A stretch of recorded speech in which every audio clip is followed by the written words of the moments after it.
Baik, Assalamualaikum warahmatullahi wabarakatuh. Perkenalkan nama saya Putri Aprilianti dengan NIM C1C024109, Program Studi S1 Akuntansi, Fakultas Ekonomi dan Bisnis Universitas Jambi. Di sini saya akan memaparkan materi tentang PPh Pasal 24 atas kredit pajak luar negeri dan PPh Pasal 25 atas angsuran orang pribadi dan badan. Dengan dosen pengampu Bapak Dr. Wirmi Eka Putra SEMSI, CGNR, dan Ibu Restu Hanin Anissa SEMAK. Baiklah, poin yang akan dibahas yaitu yang pertama definisi PPh Pasal 24, yang kedua besarnya kredit pajak luar negeri yang boleh dikreditkan PPh Pasal 24, yang ketiga perhitungan PPh Pasal 24, yang keempat definisi PPh Pasal 25, dan yang terakhir angsuran PPh Pasal 25 dan perhitungannya. Yang pertama adalah definisi PPh Pasal 24. Berdasarkan Undang-Undang Nomor 7 Tahun 1983 tentang Pajak Penghasilan dengan perubahan terakhir dengan Undang-Undang Republik Indonesia Nomor 36 Tahun 2008 tentang Pajak Penghasilan, Pasal 24 Ayat 1 PPh Pasal 24 adalah pajak yang dibayarkan atau terutang di luar negeri atas penghasilan dari luar negeri yang diterima atau diperoleh wajib pajak dalam negeri boleh dikreditkan terhadap pajak yang terutang berdasarkan undang-undang ini dalam tahun pajak yang sama. Yang menjadi subjek PPh Pasal 24 adalah wajib pajak dalam negeri terutang pajak atas seluruh penghasilan, termasuk penghasilan yang diterima atau diperoleh dari luar negeri. Objek PPh Pasal 24 adalah penghasilan yang berasal dari luar negeri. Selanjutnya, besarnya kredit pajak luar negeri yang boleh dikreditkan. Jumlah kredit pajak luar negeri yang diperbolehkan hanya atas pajak yang langsung dikenakan atas penghasilan yang diterima atau diperoleh wajib pajak dari luar negeri. Dan setinggi-tingginya sama dengan jumlah pajak yang dibayar atau terutang di luar negeri. Tetapi tidak boleh melebihi jumlah yang dihitung menurut perbandingan antara penghasilan dari luar negeri terhadap penghasilan kena pajak dikalikan dengan pajak yang terutang atas penghasilan kena pajak. Atau setinggi-tingginya sama dengan pajak yang terutang atas penghasilan kena pajak dalam penghasilan kena pajak lebih kecil dari penghasilan luar negeri. Rumusnya adalah maksimum kredit pajak sama dengan penghasilan luar negeri dikalikan pajak terutang tahun berjalan dibagi dengan PKP atau penghasilan kena pajak. Baik, selanjutnya adalah perhitungan PPh Pasal 24. Contohnya yaitu PT Seventeen yang berlokasi di Jakarta selama tahun 2009 memperoleh penghasilan baik dari usahanya dari dalam negeri ataupun beberapa cabangnya yang berada di luar negeri. Penghasilan itu dari dalam negeri 150 juta rupiah. Sedangkan usahanya di luar negeri seperti Jepang memperoleh penghasilan 300 juta rupiah dan di Korea memperoleh penghasilan 400 juta rupiah. Sedangkan di Cina mengalami rugi 100 juta rupiah. Pajak yang telah dibayar di luar negeri sebesar 25% untuk Jepang, 30% untuk Korea, dan 20% untuk Cina. Berapa PPh Pasal 24 yang diperkenalkan untuk dikreditkan dengan pajak penghasilan yang harus dibayar di dalam negeri? Perhitungan pajak penghasilan pasal 24 yang dapat dikreditkan di dalam negeri yaitu yang pertama adalah mencari penghasilan kena pajak atau PKP.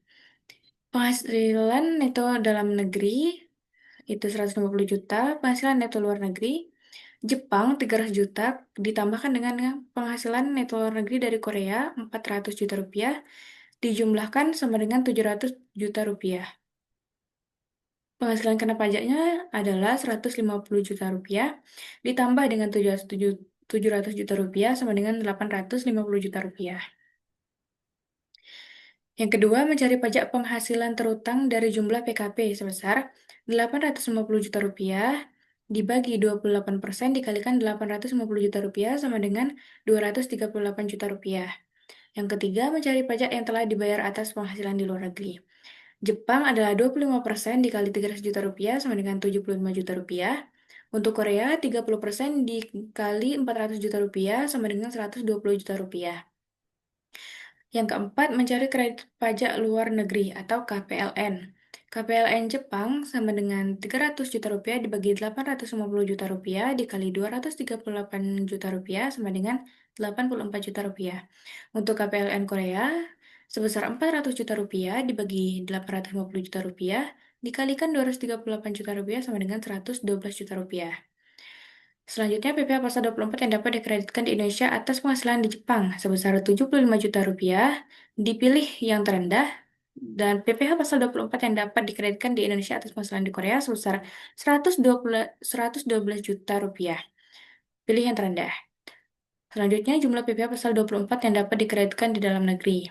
75 juta rupiah ditambah 112 juta rupiah sama dengan 187 juta rupiah. Yang selanjutnya, definisi PPh pasal 25.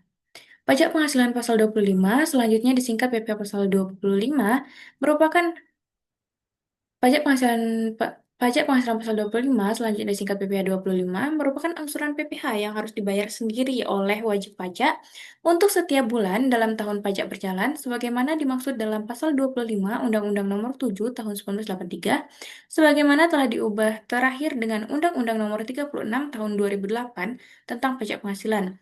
Pembayaran angsuran setiap bulan itu sendiri dimaksudkan untuk meringankan beban wajib pajak dalam membayar pajak terutang.